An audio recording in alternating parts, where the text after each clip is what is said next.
Hello again, here's my face. So what's up?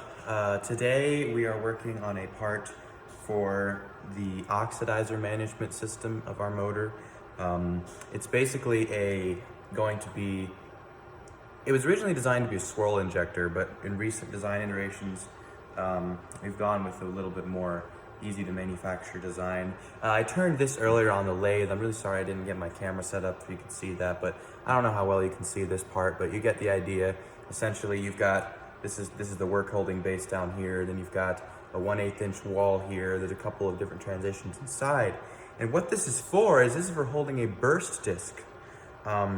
Pressure will be coming in at the top, and we'll want to manage the flow of that pressure out the bottom at a certain pressure. So we want to it's a switch on for the pressure. When the pressure gets to a certain point at the top, it'll burst the disc and flood into the rest of the engine. So later I'll be guiding you through the process where I'm going to be milling the rest of the parts on this, and I hope you enjoy that. Right now I'm 3D printing some stuff for, I have a job here at school where I basically print all the designs for people in their senior capstone or research projects, basically. And so I'm gonna get to that.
my friends, I have some bad news. So this piece has given me a lot of trouble.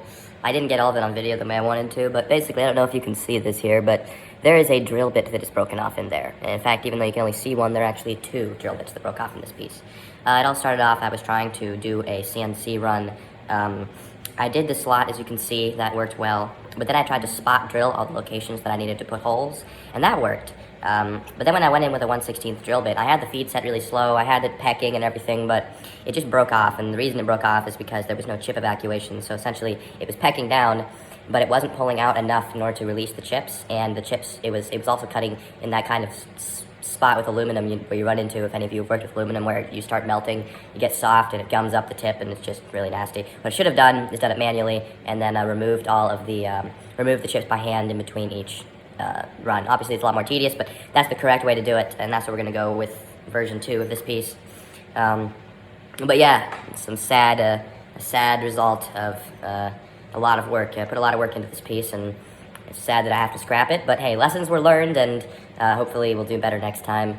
And so yeah, I'll be headed over to the Industrial Metal Supply to go pick up some more 61 aluminum.